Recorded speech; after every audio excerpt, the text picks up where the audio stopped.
사랑하는 영락교회 지체들에게 주 안에서 평화 인사를 전합니다. 오늘은 2023년 10월 19일 목요일입니다. 오늘의 묵상 본문은 민수기 29장 1절로 40절까지의 말씀입니다. 오늘 본문 말씀 29장 1절부터의 말씀은 이렇게 시작합니다. 일곱째 달에 이르러는 그달 초하루에 성회로 모이고 아무 노동도 하지 말라. 이는 너희가 나팔을 불 날이니라. 일곱째 달에라고 하는 것은 이제 그 이스라엘의 종교력에 기초한 것이죠. 우리 태양력으로 하면 이제 9월 중순부터 10월 초에 걸쳐 있는 겁니다. 에디니월이라고 하는 정월이죠. 새해가 이제 시작되는 거예요. 첫 해가 시작되는 날, 그달 9월 이제 9월 첫 주로 보는 거죠. 중순으로. 이때가 가지는 의미는 추수, 모든 것을 추수하는 추수의 때이고 또한 파종을 앞두고 있는 때라는 겁니다. 그 사이기 때문에 우리가 예전에 얘기하는 우리 사회에서 농한기에 해당되는 것이죠. 그래서 일이 없을 때예요. 가장 바쁜 시기가 지나가고 또 바쁜 일이 시작되기 전, 근데 그 전의 시간, 그 사이의 시간, 일에 묶이지 않는 그 시간 가운데 주님을 더 깊이 만나고 주님께 열심을 다하는 이제 그런 시간이 되는 것이죠. 그래서 그달 초하루에 성회로 모이고 아무 노동도 하지 말라. 오늘 아무 노동도 하지 말라라는 말이 3번 나오는데 이 일곱째 달 그 나팔절이죠. 우리가 흔히 얘기하는 나팔절. 아무 노동도 하지 말라. 너희가 나팔을 불 날이니라. 나팔절이라고 불리는 욤 테로아흐라는 말인데 나팔을 불 날 이렇게 썼는데 욤이라는 게 데이고 테로아흐라고 하는 것이 이제 루아라는 말에서 온 건데 원형이 루아인데 뭐 조이, 샤우트 이런 겁니다. 영어로 하면 외치는 날, 기쁨의 날 이런 거예요. 근데 실제로 나팔을 불었다고 그러죠. 양의 뿔로 만든 나팔을 양의 뿔로 나팔을 부는 이제 말씀이 성경도 여러 군데 나오죠. 새로운 날의 시작, 주님의 임재, 계시록에도 나오고 또 무슨 사건이 있을 때도 나오고. 근데 그러니까 새로운 시간의 시작, 주님의 새로운 시간의 시작, 또 축하와 경축하는 의미 이런 걸 담아서 뿔나팔을 부는 겁니다. 이 양의 뿔나팔이라는 것, 가끔 보면 이제 성지순례 같은 갔다 온 분 중에서 예루살렘 이런 데서 이 뿔나팔을 사오는 분들이 있어요. 이렇게 비비 꼬여있는 길다랗게 돼 있어가지고 그 뿔로 된 나팔 같은 거 보신 분도 있을 겁니다. 갖고 계신 분도 있을 수 있겠죠. 그 나팔을 이제 부는데 일정한 시간을 두고 하루 종일 불었다고 그러죠. 그래서 나팔절이다 이렇게 부르는 겁니다. 일곱째 달의 초하루, 일곱이라는 건 우리 완전 거룩함, 신성 이런 걸 의미하는 하나님의 숫자죠. 일곱째 달이지만 새해의 시작, 새해의 초하루가 되는 겁니다. 일곱째 달의 초하루라는 건 아주 특별한 것이죠. 나팔절이라는 걸로 기념하고 있는 겁니다. 새로운 시간의 시작, 이것을 의미하는 것이죠. 그래서 그것을 기념하는 이제 제사를 드리는 거예요. 이 일곱째 달에는 나팔절에는 3가지 이제 절기가 겹치는 것이죠. 제사가 상번제, 늘 드리는 제사니까, 그다음에 초하루니까 월삭 초하루의 제사를 드리는 거고, 또 1년의 처음 시작으로서의 나팔절의 제사를 드리는 3가지 제사가 중복되어 있다라는 것을 볼 수 있겠죠. 7월의 첫째 하루로 이제 9월의 중순에 시작되는 날입니다. 나팔을 부는 나팔절을 시작하는데 그날에는 아무 노동도 하지 말라. 아무 노동도 하지 말라라는 의미가 칼 멜레케트 아보다우 로 타수라는 말인데, 칼이라는 게 모든, 멜켓이라는 게 워크, 일하다 이런 겁니다. 아보다라는 거는 영어로는 이제 커스터머리 이렇게 했는데 우리가 생계로 매일 해야 되는 일, 먹고 살기 위해서 해야 되는 일, 그걸 말하는 게 이제 아보다죠. 노동을 상징하는 대표적인 히브리 단어입니다. 멜켓 아베다라고 하면 먹고 살기 위한 생업을 하지 말아라 이런 얘기죠. 그 외에 다른 일들을 할 수 있는 겁니다. 내가 정원에 물을 준다, 무슨 이렇게 집안 청소를 한다, 이런 것들은 할 수 있는 거죠. 근데 내가 장사를 하는데 가게 문을 열지 말라 이런 의미예요. 이게 멜켓 아바다, 칼 멜켓 아바다라는 이 말입니다. 이것이 이제 장막절의 이야기에도 그대로 나오죠. 장막절에 봐도 아무 일도 하지 말라라는 말이 나오는데 35절에 가면 아무 일도 하지 말 것이며 하는 이 장막절의 이 말도 로 아바다 멜켓입니다. 그러니까 아바다 멜켓, 이런 일상적인 일들을 하지 말아라. 그런데 오늘 7절에 나오는 속죄일, 대속죄일이라고도 불리는 속죄일의 7절에 나오는 아무 일도 하지 말 것이라 할 때 아무 일도 우리말로는 다 똑같이 적혔는데 이 말은 칼 멜켓 로 타수라는 말인데 아바다가 빠졌어요. 아보다가 그냥 멜켓입니다. 그래서 모든 일을 하지 말라 이런 말이에요. 그 대속죄일에는 어떤 일도 하지 말아라 이런 말입니다. 그러니까 집안 청소도 하지 말고 빨래도 하지 마. 그런 거 하지 마 이런 거죠. 생업은 물려는 이러니와 어떤 일도 하지 마라. 대속죄일은 또 회개의 날이고 금식의 날이니까 그날은 아무것도 하지 마 이런 뜻이 들어있는 거죠. 나팔절을 기념하고 일곱째 달 열흘날 그러니까 새해가 시작되고 열흘 동안은 회개의 시간을 갖는 겁니다. 1년을 되돌아보면서 회개하는 날을 갖고 그 일곱째 날의 열흘날 그날이 욤 키프루라고 부르는 대속죄일이죠. The day, the great day 유대인들은 그날 이렇게 부르는 거예요. 그날 그러면 바로 그날은 대속죄일이죠. 1년 중에 7대 절기 중에 가장 엄숙하고 가장 중요하게 여기는 날입니다. 왜냐하면 죄사함을 받는 날이기 때문이죠. 물론 우리가 안식일마다 또 월삭 초하루마다 속죄를 드리죠. 주님 앞에 나온다는 것 기본적인 모든 번제의 의미에는 우리의 속죄의 의미가 들어있습니다. 죄를 사하지 않고 주님 앞에 나올 수가 없고 또 주님 앞에 나와서 죄사함을 받는 것이죠. 그러나 대속죄이라는 것은 이제 그 우리의 죄의 문제라고 하는 것을 언약을 확인하는 또 실제로 죄 사함을 다시 받게 되는 이제 그런 날이에요. 우리는 예수님의 십자가로 인해서 대속죄이라는 것이 필요가 없죠. 죄를 용서받은 사람으로서 주님의 죄 사함을 확인하는 주일의 예배를 드리는 겁니다. 물론 주일의 예배를 우리가 죄 사함을 받았다고 해서 회개를 하지 않는다는 의미는 아니죠. 회개를 하고 회개에 대한 용서를 받지만 그러나 우리 근본적인 죄의 문제를 계속 대속죄를 통해서 거듭 대속을 받아야 되는 이제 그런 것은 아닌 것이죠.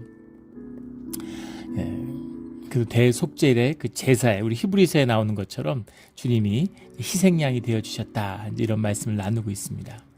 일곱째 달 열흘날에는 너희가 성회로 모일 것이며 너희 심령을 괴롭게 하며 아무 일도 하지 말 것이냐. 너희 심령을 괴롭게 한다라는 게 이제 이니템이라는 말인데 이니템이라는 말의 원뜻은 원형은 이제 be bowed down 이런 겁니다.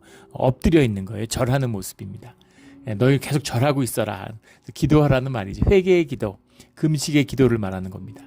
이 대속죄일 날은 보통 유대인들은 절기가 날의 구분을 저녁대로 해가 질 때부터 시작하니까 대속죄일 날에 저녁부터 시작해가지고 그 다음날 해가 질 때까지 해가 질 때 시작해서 해가 질 때까지 24시간 동안 이제 그 금식을 하는 거죠. 금식의 날입니다. 아무것도 하지 않는 금식의 날.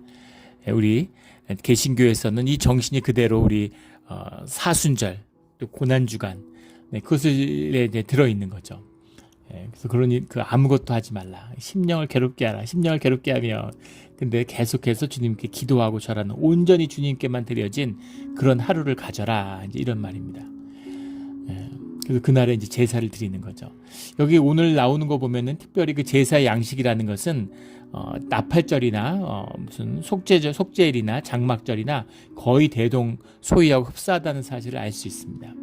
11절에 보면 속죄제와 상번제와 그 소제와 전제 외에 수염소 한 마리를 속죄제로 드릴 것이니라. 속죄제가 2번 나오는데 대제사장의 이야기죠. 레위기에 나오는 23장에 나오는 주님 앞에 속죄제를 드리러 나가는 대제사장이 자신을 위한 자신과 자신의 가족을 위한 속죄를 먼저 받는 겁니다. 그래야 되겠죠. 죄인이 가서 중보를 어떻게 하겠어요. 들어가면 먼저 죽을 텐데 대속죄일날 대제사장이 속죄소에 들어가서 속죄소에서의 핏뿌림으로 죄사함을 받는 것이죠. 그래서 그 전에 들어가기 전에 먼저 핏뿌림을 먼저 하죠. 속죄소의 위가 아니라 그 번제단의 앞에서 이제 피를 뿌리는 것이죠. 그때 양을 잡는 그 얘기를 말하는 거죠. 앞에 나오는 속죄. 자기와 가족들이 속죄를 받고 그 다음에 죄사함을 받은 대제사장으로서 주님 앞에 나가서 민족의 모든 이스라엘 족속의 죄사함을 간구하는 그런 제사의 중보의 행위를 하는 겁니다. 그때 이제 죄사함을 못 받았다. 그래서 밧줄을 이제 몸에다가 묶고서 들어갔다 그러죠. 다리에다가. 그리고 몸에 이제 이 종이 매달려 있잖아요. 그 제사장의 그 에봇에 그러니까 이제 딸랑딸랑딸랑 소리가 안에서 들리는 거죠. 움직이고 있으면. 근데 그 소리가 안 들리면 죽었구나 이러고 이제 밧줄을 밖에서 당기면 끌려 나오는 겁니다. 이것이 이제 중보자의 모습이죠. 우리가 왕 같은 제사장으로 중보자로 주님 앞에 부름을 받았습니다. 우리가 늘 우리 자신의 깨끗함을 받아야 되는 것이죠. 세상의 죄를 향한 우리가 중보의 자리에 쓰는 것입니다. 물론 우리가 중보를 할 수 있는 건 주님과 하나 되기 때문이고 우리의 중보자가 주님이 되어주시기 때문이죠. 그리고 예수님과 함께하는 예수님의 사역에 동참하는 중보의 사역자로 우리가 부르심을 받은 겁니다.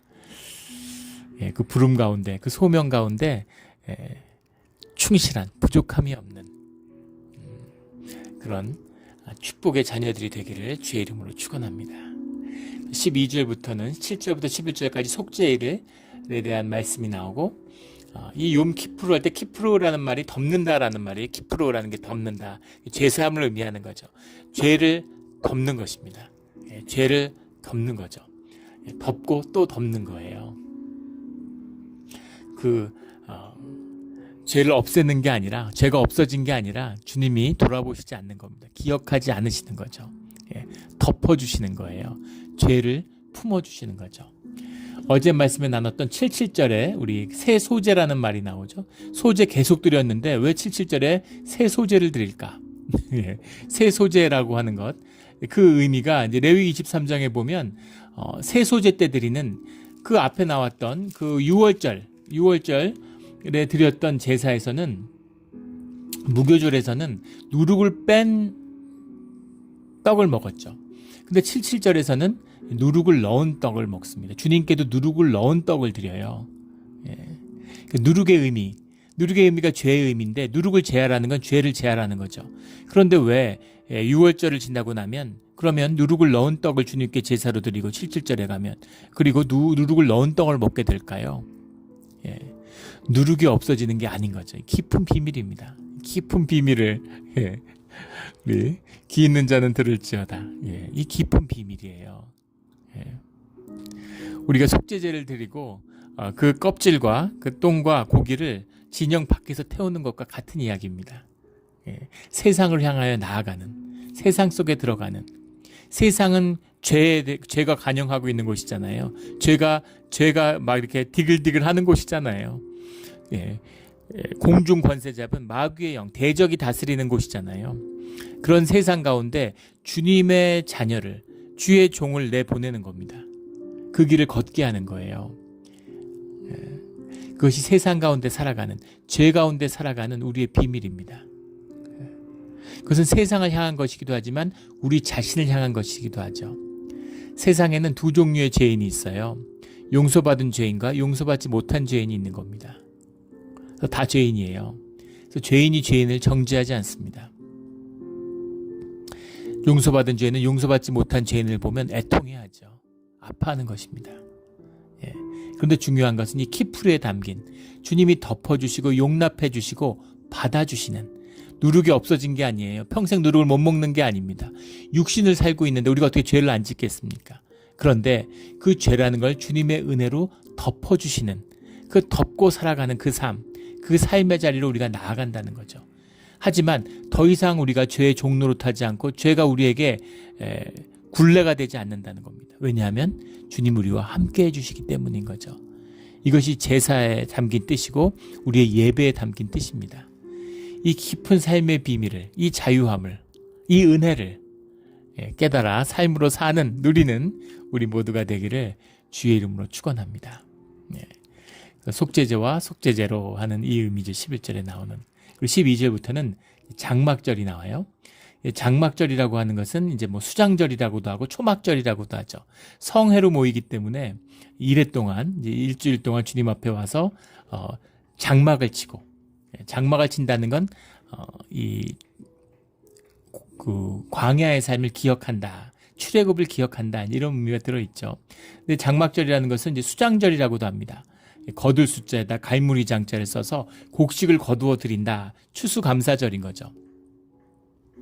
추수감사절이 이제 7째 달 15째 날이 시작되는데 농사가 끝나고 이제 모든 추수한 것을 기뻐하는 날, 추수는 끝났죠. 근데 그것에 대해서 기뻐하는 그 축제가 이제 시작되는 겁니다. 그래서 일주일간 시작되고 이제 8일째 성회가 모이죠. 35절에 8째 날에는 장엄한 대회로 모일 것이요 하는 주님 하나 되는 그 기쁨, 수학의 기쁨, 화목의 기쁨, 그 기쁨, 하나됨의 기쁨, 하나됨입니다. 우리가 하나 돼서 기뻐해서 주님께 앞에서 기뻐하는 것, 주님께 감사하는 것, 이것이 주님의 영광이죠. 주님의 영광이 드러난, 그래서 거룩한 대회가 되는 겁니다. 장엄한 대회다. 예전에는 우리 개역 한글에서는 거룩한 대회다 이렇게 됐는데, 장엄함보다 거룩함이 더 좋은 해석인 것 같아요. 아체레트라는 말인데, 아체레트라는 말, 아차르라는 말이 원형인데, 아차르라는 말이 감싸다, 에워싸다, 끌어안는 겁니다. 끌어안는. 키프루가 덮는 거라면 이 대회는 주님이 감싸 안는 거죠. 사람들이 다 모여서 하나 됐으니까 축제를 하고 같이 나누어 먹고 다 끌어안고 하나 되는, 그것을 주님이 이렇게 쌓아서 안는 거예요. 그 병아리들이 있으면, 병아리들이 그 다큐 이런 거 보면 병아리들이 새끼 낳은 거 이런 거 키우는 거 나오잖아요. 새끼들이 막 돌아다닙니다. 막 7, 8마리, 5, 6마리 키워 다니는데, 뭐 비가 온다거나 아니면 집에 들어와서 밤에 잘 때가 돼서 엄마 그 암탉이 이렇게 탁 앉으면 그 품속으로 속속속 들어가죠, 다. 그래서 보이질 않아요. 어떻게 거기에 다 들어가는지 그것도 참 신기한데, 그런 것처럼 쌓아 앉는 거죠. 쌓아 앉는 거. 이게 아체렛입니다. 아체렛 모인다.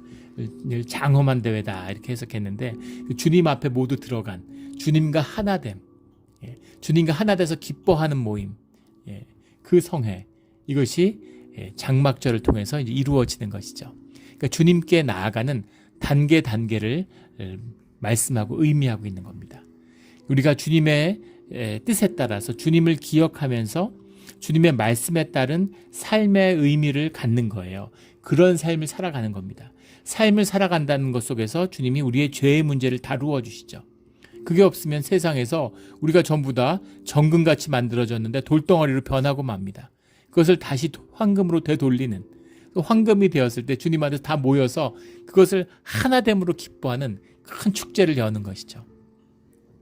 이것이 절기의 의미고, 또 우리의 안식의 의미고, 또 우리의 예배의 의미입니다. 우리 앞으로 이제 추수감사절, 또 우리 성탄절, 이런 귀한 시간들을 갖고 있죠. 이런 것을 통해서 주님의 은혜가 더 깊어지는, 거듭나는, 거듭난다는 게 뭐예요? 우리의 삶, 우리의 본질을 찾는다는 의미잖아요. 나의 나됨을, 나의 나됨, 주님이 우리를 창조하신 그 섭리를 만난다는 거죠. 그 풀려남, 그 깊은 기쁨, 감사, 이런 게 넘쳐나는 것이죠. 우리가 기뻐하고 행복하고, 가치와 의미가 있을 때 기뻐하고 행복하는 거잖아요. 그런 삶이 회복된다라는 것이 이 장막절 가운데 들어있는 것이죠. 13절에 너희 번제로 여호와께 향기로운 화제를 드리되 숫송아지 13마리와 순양 2마리와, 다른 건 다 똑같은데 이 장막절의 일주일 동안 13마리로 시작해서 한 마리씩 매일 줄어듭니다. 그래서 13마리, 12마리, 11마리 이런 식으로 쭉 줄어들어요. 그래서 이제 32절에 되면 나머지는 다른 이제 그 번제와 속죄제나 속죄일이나 나팔절이나 똑같습니다. 장막절이나. 한 마리씩 쭉 줄어드는데, 그래서 32절에 7째 날에는 수송아지 7마리를 드리는 거죠. 7 플러스 7이라 가지고 7을 2번, 7번째 날 완성을 의미하는 것이고 주님의 날이기 때문에 늘 그렇지만 7마리라는 것과 7째 날이라는 것, 7이라는 숫자들은 이제 공명하고 있는 거죠. 그래서 7과 7이 합하여 지금 아주 귀한 날이다. 주님의 질서의 완성이다. 14마리도 7마리 2개니까 그런 건 이해할 수 있는데, 한 마리씩 줄이는 것의 의미는 뭘까? 이것이 숙제입니다. 이게 도전이에요. 이게 뭘까? 깊이 묵상을 해봐야 되는데 사실 그 답을 아직 갖고 있지 못합니다. 묵상을 오랜 시간 하고 있는데 주님이 답을 주시지는 않는 것 같아요. 근데 역사적인 해석 가운데는 율법의 이렇게 점진적인 어떤 후퇴, 퇴조, 이런 걸 의미하는 것이다. 율법에 우리에 대한 속박이 아님을 점점 줄어드는 것이다. 그런 식의 의미로 해석을 하고, 율법이 줄어든다는 의미는 복음과 구원에 담겨있는 복음의 뜻, 말씀의 뜻이 점점 확대된다. 이제 이런 의미로도 받아들여진 해석도 많이 있습니다. 근데 왜 한 마리씩 줄였을까? 저의 그 가정은, 이건 뭐 주님 안에서 주시는 그런 말씀의 확신은 아니고요. 저의 가정은 시간의 의미가 아니었을까? 시계를 가지고 있는 것도 아니고, 시간성이라는 것을 우리는 시간에 묶여 살죠. 근대 사람들이잖아요. 시간에 너무 깊이 묶여 있어요. 누구나 시계를 가지고 있고 시간을 확인하고 시간에 따라서 이게 돌아갑니다. 의식이 아주 극대화된, 시간이라는 걸 의식하는 것이 의식의 발전인데, 의식의 힘이라는 것이 낮던 시대예요. 시간성에 대한 인식이 적던 시기입니다. 달을 통해서, 하늘을 보면서 달의 움직임을 통해서 시간을 인식하던 그런 사람, 오늘의 우리가 느끼는 시간성하고는 다르죠. 그런데 주님의 주시는 주님의 질서를 받아들이는, 이것을 시간의 순서로, 우리의 세월의 시간성으로 받아들이고 있다는 거예요.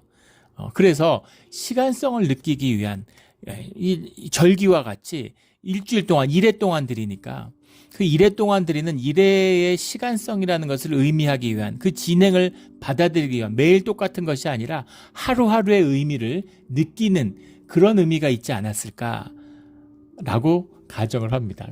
이것은 제 생각이죠. 물론 그 안에 뭐 율법의 점진적인 퇴조도 있을, 복음의 확대라는 의미도 있을 수 있겠습니다. 근데 정확한 의미, 왜 여기서 한 마리씩 줄였을까라는 건 여전히 도전이고 묵상해야 될 숙제죠. 이 답을 찾는 분이 있으면 저한테 먼저 알려주시길 바랍니다. 35절에 여덟째 날, 이제 그 장막절의 일주일이 끝나고 장엄한 대회로 모여가지고 여기서 아무 일도 하지 말라, 다시 안식이 선포되는 것이죠. 36절에 번제로 여호와께 향기로운 화제를 드리되 수송아지 한 마리와 순양 한 마리와 1년 되고 흠없는 순양 7마리를 드릴 것이며, 그 제사가 이제 완성되는 겁니다. 39절에 너희가 이 절기를 당하거든 여호와께 이같이 드릴지니 이는 너희의 서원제나 낙헌제로 드리는 번제, 소제, 전제, 화목제 외에 드릴 것이니라. 서원제와 낙헌제라는 것은 우리 레위기를 통해서 이제 그 말씀 강해를 통해서 만났던 화목제의 일부죠. 서원이라는 것은 주님께 약속을 드린 것, 약속한 것을 지키겠다는, 언약을 다 하겠다고 하는 그런 의미가 들어있고, 낙헌제라는 건 감사와 기쁨이 이제 들어있는 겁니다. 감사와 기쁨으로 드리는 것, 그러니까 화목제로 드리는 건 언제든 드릴 수 있는 거죠. 절기에 매이지 않고 자원하는 심령으로, 자원제죠. 언제든 원하면 와서 드릴 수 있는 겁니다. 그런데 그것 외에 이 절기를 지켜라 라는 겁니다. 이 절기를 지켜라, 이제 이런 의미죠. 우리가 이제 미국에 살면서 느끼는 것 중에 하나가 시간성이 좀 약화돼요. 아마 느끼실 겁니다. 미국에 살아서가 아니라 캘리포니아에 살기 때문이죠. 캘리포니아가 4계절이 없고 1년이 거의 똑같다 보니까, 특히 우리 몬트리올에 살면 더 말할 것도 없죠. 시간이 지나는 시간성이 굉장히, 우리가 시간성이라는 걸 자연의 변화를 통해서, 특히 우리가 한국에 살 때는 4계절의 변화를 통해서 느꼈잖아요. 그래서 이제 겨울이 되고 낙엽이 다 떨어지면 한 해가 겨울었구나, 또 새롭게 막 이렇게 새순이 돋으면 한 해가 왔구나, 봄이 됐구나, 이렇게 그걸 이렇게 느껴가는데, 그런 순환성이 느끼지 않으니까 시간이 멈춘 것 같은 그런 느낌을 받습니다. 시간성을 경험하기 어렵죠. 세월의 의미를 받아들이기 힘들어요. 그런데 삶의 질서를 구성하는 거죠. 우리가 1년을 365일로 받아들이고 31일이 1월 1일과 구분해서 똑같은 24시간 하루가 지나는 건데, 무슨 뭐 지구의 자전, 공전, 이게 뭐 달라진 게 없는데, 그것에 의미를 부여해서 우리가 시간성으로 우리의 삶을 구성합니다. 그런 것처럼 주님의 절기로, 주님 안에서 새로운 삶의 질서를 회복해라 라는 거예요. 주님이 주시는 기회예요. 삶을 새롭게 하는 주님의 깊은 말씀의 의미입니다. 이걸 통해서 새로워지는 것이죠. 새로워지지 않으면, 주님의 생명을 받아서 생명으로 살지 않으면, 그러면 썩어요. 모든 것이 썩어집니다. 현상에 우리가 가지고 있는 모든 것이 썩어요. 그거를 느끼고 경험하게 될 때 허무한 것이죠. 허무한 것이에요. 아무것도 그 불교에서 색즉시공, 공즉시색 이런 것처럼 공이죠. 본질이 아닌 겁니다. 현상일 뿐이에요. 모든 것이 흘러가고 변화돼 가는, 주역에서 말하는 모든 것이 변한다는 것 외에는 그 영원한 것이 없다. 그 원칙만 영원하다는 거죠. 모든 것이 썩어져 가는 겁니다. 근데 그 썩어져 가는 그 죽음이라는 것이 저주냐? 아니라는 거죠. 그 저주라는 걸 통해, 그 죽음을 통해서 새로운 생명이 솟아나는, 그것이 생명일 때에는 죽음이라는 것이 부활을 통해서 모든 우리 자연의 생물을 보세요. 죽어서 썩고 더 왕성한, 더 건강한 생명으로 계속 거듭나잖아요. 우리 현상의 세계에서도 DNA를 중심에 놓고 보면 그 생물학자들은 생명의 본질을 DNA에다 가치를 부여하죠. 요즘엔 그렇잖아요. 그래서 DNA라는 관점에서 보면 죽음은 없는 거죠. 생명은 영원한 것이다 이렇게 얘기합니다. 그러나 꼭 그렇지만은 그건 육의 얘기고 우리의 영이라고 하는 것, 영도 죽지 않죠. 영도 죽지 않습니다. 그래서 영이라는 것을 거듭나는, 영이 살아있을 때 생명을 살아가는 그 생명의 절기 현상 속에서 생명의 새로움을, 생명을 새롭게 하는 그 새로움의 계기를 만드는 것, 이것이 절기의 참된 뜻이라는 겁니다.